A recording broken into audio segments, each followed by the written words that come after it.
कठपुतली। जब भी वो रात याद आती है तो मेरा दिल दहल उठता है। आखिर वो क्या था? वो महज मेरा कोई ख्वाब था या हकीकत जिसका ना किसी ने विश्वास किया और ना ही कोई सबूत मिला। उस रात की एक एक घटना मेरी आंखों के सामने किसी फिल्म की तरह चलने लगती है। आज भी जब मैं उस घटना को याद करता हूँ तो डर के मारे मेरे आज भी रोंगटे खड़े हो जाते हैं। वो रात का मंजर, भयानक जंगल, फिर मेरे दोस्त की वो चीखने की आवाजें जो आज भी मेरे कानों में गूंजती हैं। ना जाने उस रात क्या होने वाला था। अगर वो ना होता तो शायद कभी भी सच किसी को पता नहीं चलता। और शर्मा जी, पिछले 1 साल से तो फोकट की सैलरी ले रहे हैं। आप ऐसा कैसे कह सकते हैं? रोज ही तो 12 घंटे की ड्यूटी बजाते हैं। वो तो है, मगर यार कोई केस नहीं है ना। केस? केस चाहिए? पिछले साल की तरह वाला केस चलेगा? भाई उस केस की याद ना दिलाओ। मैंने सुना था कि वो सरेंडर करने वाला था, तो फिर उसको गोली क्यों मारी? तुम्हें याद भी है कि उसने कितने बेगुनाहों की जान ली थी? याद तो है, मगर यार वो था तो इंसान ही ना।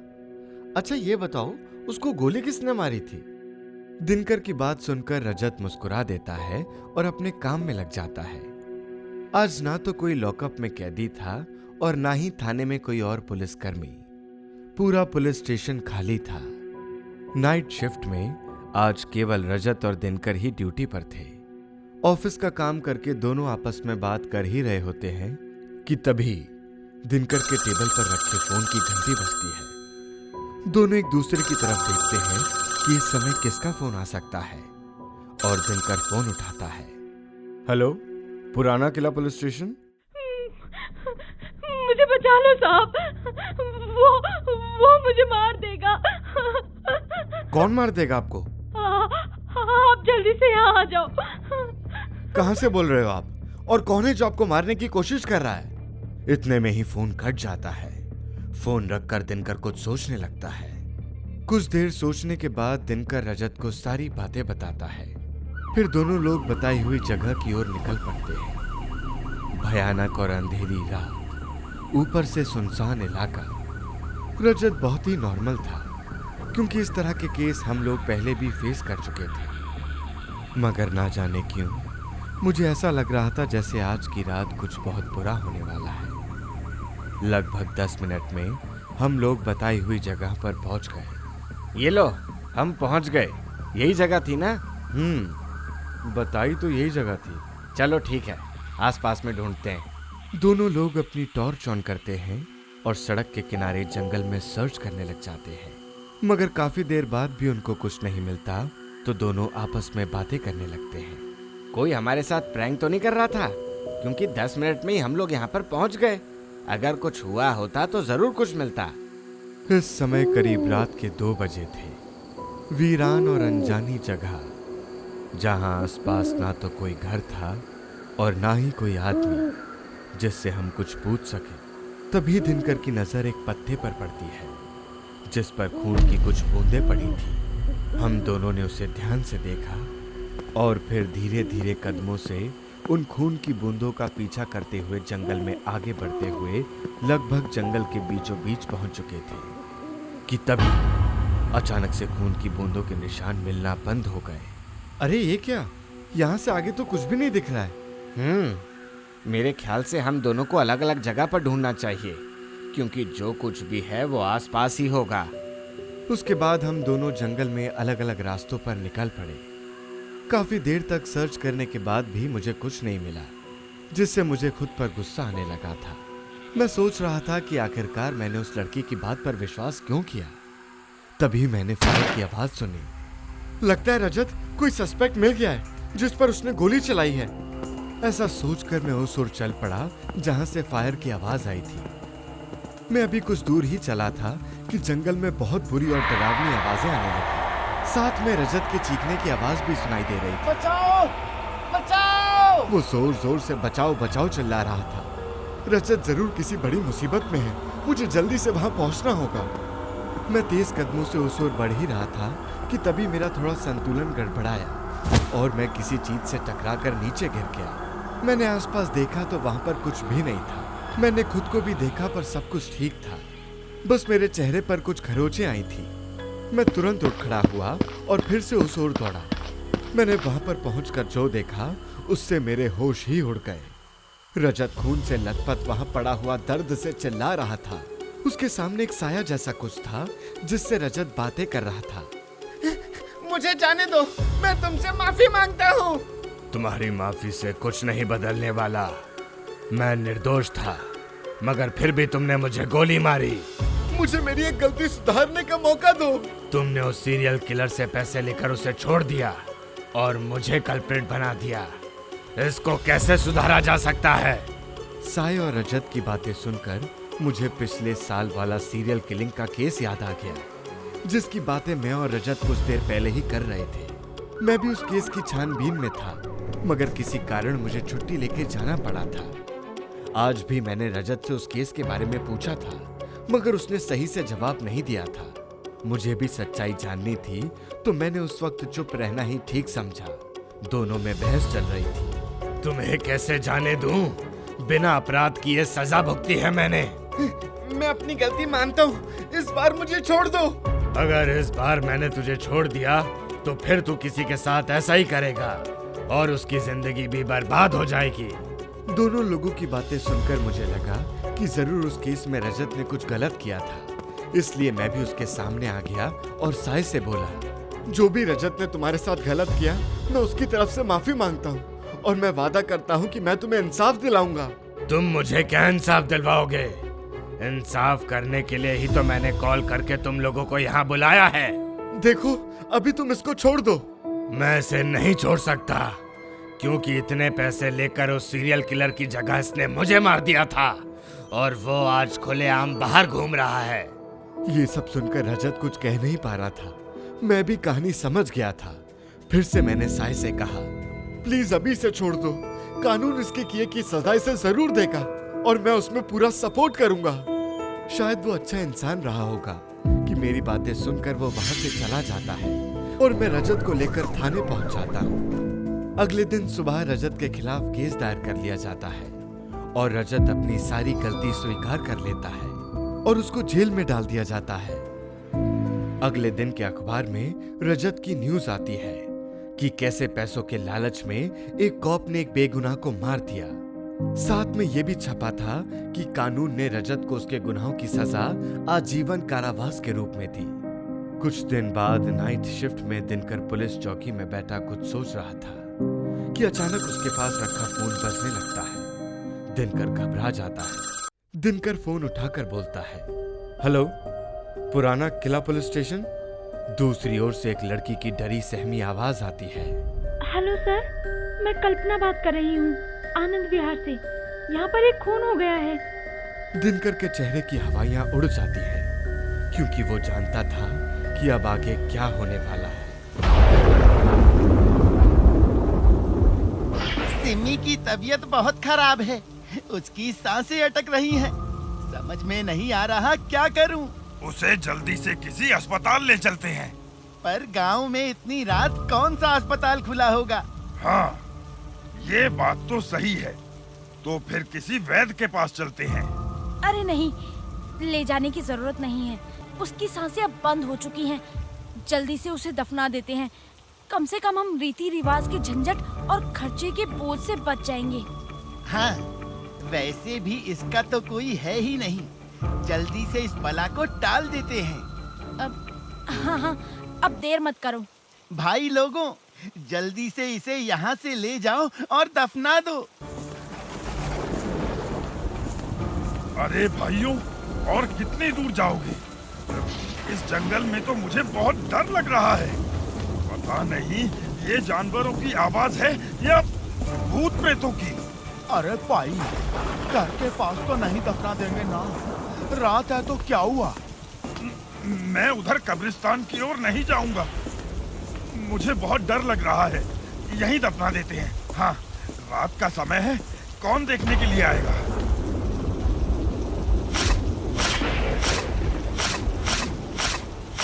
अरे भाइयों, ये देखो, ये तो हिल रही है।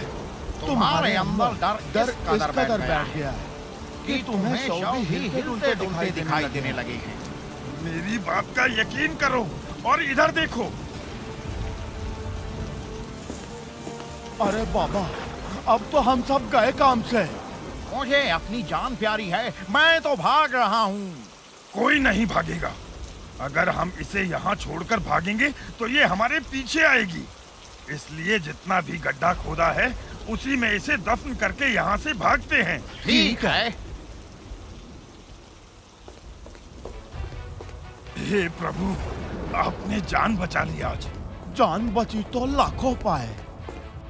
गांव की हरिया की गाय भागकर उसी जंगल की ओर चली जाती है जहां सिम्मी को दफनाया होता है। ये हाथ किसका है? मिट्टी में हाथ कब से उगने लगा? कहीं चुड़ैल तो नहीं है? ये तो ताजी मिट्टी है। लगता है किसी ने जीवित लड़की को दफना दिया। मुझे इसे बचाना चाहिए।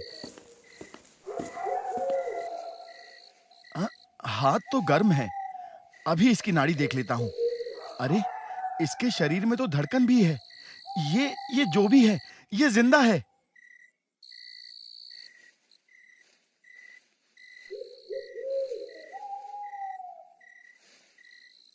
कौन हो तुम? मैं गांव में रहती हूँ। लेकिन यहाँ इस कब्र में? ये तो मुझे नहीं पता कि मैं यहाँ कैसे पहुँची। अच्छा, मेरी जान बचाने के लिए आपका शुक्रिया। इसमें शुक्रिया कहने की कोई बात नहीं है। अब तुम अपने घर जा सकती हो। मुझे घर नहीं जाना। मेरे चाचा चाची मुझे बहुत सताते हैं। अच्छा, तो तुम आज रात मेरे घर में ठहर सकती हो और कल सुबह अपने घर चली जाना। अब ठीक है। अरे देखो, गाय अपने आप ही आ गई। मैं इसके लिए कितना परेशान था। कौन सी गाय? अरे वो गाय जो सामने खड़ी है, उसी को तो ढूंढने के लिए मैं उधर गया था जहां तुम मिल गई।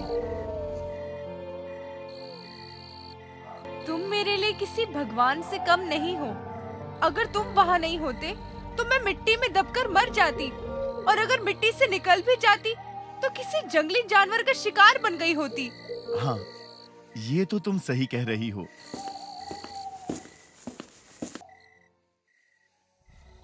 तुम्हारे कपड़े फट गए हैं और बुरी तरह से गीले भी हैं।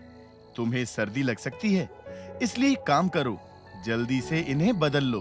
अब मेरे पास कपड़े नहीं हैं। अरे अभी तुम मेरे ही कपड़े पहन लो। वो वहां पर अलमारी में रखे हैं, जाओ ले लो। अब ठीक है।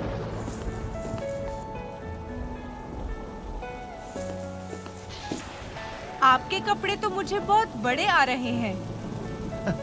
अरे नहीं, ठीक है, इतना मत सोचो। जी ठीक है। देखो, तुम यहाँ सो सकती हो। ठीक है, लेकिन आप कहाँ सोएंगे? मैं बाहर जाकर सो जाऊंगा।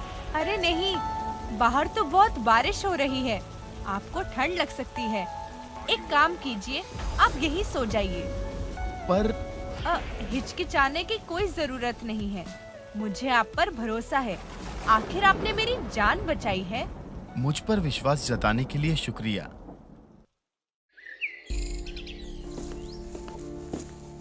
आप अब अपने घर जा सकते हैं।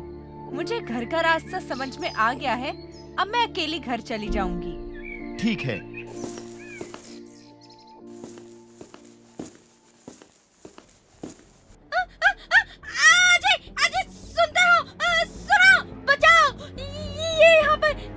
कैसे आ गई? क्या हुआ भाग्यवान? अरे वो सिमी सिमी? कहाँ है सिमी? वो अपने कमरे में। तुम यहाँ से चली जाओ। मैं तुमसे विनती करता हूँ। मैं पंडित जी से तुम्हारा क्रियाकर्म करवा दूंगा। चाचा जी, आपको क्या हो गया है और कौन से क्रियाकर्म की बात कर रहे हैं? तुम्हारा क्रियाकर्म। क्या मैं मर चुकी हूँ? हाँ, तुम मर चुकी हो। ये आप क्या कह रहे हैं? मैं जिंदा हूँ। आखिर आप लोग मेरे साथ ऐसा व्यवहार क्यों कर रहे हैं? मैं कोई चुड़ैल थोड़ी ना हूँ। मैं आपको बहुत मानती हूँ। आपको तो मेरे बारे में कोई गलतफहमी नहीं है ना? चलिए, आज मैं आपको बहुत ही स्वादिष्ट खाना बनाकर खिलाती हूँ। मेरा हलवा खाने का बहुत मन कर रहा है, भूख भी बहुत लगी है। पहले हलवा ही बना लेती हूँ। देखो, सिमी से बात करने की कोई जरूरत नहीं है। उससे दूर ही रहो और वो जो करती है उसे करने दो। हाँ, ठीक है। भाई वाह, बहुत ही स्वादिष्ट बना है, मजा आ गया। चाचा और चाची को भी पसंद आया होगा। अरे यार, आज तो घर में बहुत काम है, पूरा दिन काम में ही निकल जाएगा। उफ, कपड़े बहुत गंदे हो गए हैं, इसलिए शायद साफ नहीं हो रहे हैं। इतना काम करती हूँ, फिर भी चाचा चाची पता नहीं मेरे बारे में क्या सोचते रहते हैं। बहुत थक गई हूँ, अब सो जाती हूँ।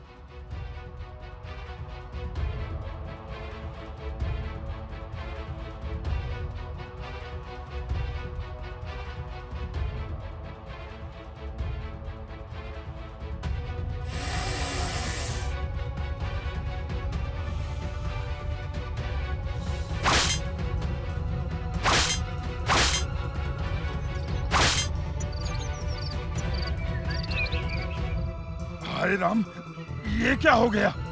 मोहन मेरे बचपन का दोस्त था, मुझसे ये देखा नहीं जा रहा। पता नहीं किसने उनकी हत्या की है। ये सब उस सीमा का काम होगा। इस घर में और कौन था? साहब, इस घर में सिमी के अलावा और कोई नहीं था। उसे थाने लेकर आओ। मैंने कुछ नहीं किया है, मुझे छोड़ दो। सारे गुनहगार यही कहते हैं कि मैंने कुछ नहीं किया। तूने अपने चाचा और चाची को क्यों मारा? मैंने किसी को नहीं मारा है। मैं चाचा और चाची को बहुत प्यार करती थी, मैं उन्हें कैसे मार सकती हूँ? तो फिर उन्हें किसने मारा? मुझे नहीं पता कि किसने मारा, लेकिन हाँ, मनसुख को रात में चाचा जी के साथ आखिरी बार देखा था। तुम्हारा मतलब मनसुख ने उन्हें मारा? मैं कहाँ कह रही हूँ कि उन्होंने मारा, लेकिन हाँ, वो बार बार किसी राज के बारे में बात कर रहे थे। राज? हाँ, राज। चाचा जी उसके साथ किसी राज को लेकर बात कर रहे थे। क्या था वो राज? मुझे नहीं पता, ये तो वही बताएंगे। मनसुख को लेकर आओ। हम लोग तुम्हारे पास ही जा रहे थे, ये तो अच्छा हुआ तुम खुद ही आ गए। आप लोग मेरे घर क्यों आ रहे थे? तुम्हें पकड़ने के लिए। और हाथ में खून से सना ये शर्ट किसका है? साहब, यही दिखाने तो मैं आया हूँ। देखिए, ये खून से सना शर्ट किसी ने मेरे घर के सामने फेंक दिया था। लेकिन ये शर्ट किसका है? साहब, शर्ट तो मेरा ही है, लेकिन किसी ने मुझे फंसाने के लिए ऐसा किया है। सिमी की बात में सच्चाई है। अब वो राज भी बता दो जिसे तुमने उन दोनों को मारकर दफन कर दिया। साहब, मैंने किसी राज को दफन नहीं किया। सिमी ने मुझे उस राज के बारे में सब कुछ बता दिया है। अब मैं ये राज तुम्हारे मुंह से सुनना चाहता हूँ। अच्छा साहब, बताता हूँ। एक रात सिमी की तबीयत खराब हो गई थी, उसकी सांसें अटक रही थी। हम लोगों ने उसे वैद्य को दिखाने की बात की, इसी बीच उसकी मौत हो गई। फिर हम लोगों ने मोहन के कहने पर रात में ही उसे दफना दिया। ये तो कोई फिल्मी कहानी लगती है। तुम्हारा मतलब सिमी चुड़ैल है? साहब, मैं कसम खा के कह रहा हूँ, यही सच्चाई है साहब। इसे अंदर करो और सिमी को छोड़ दो। भगवान का लाख लाख शुक्र है।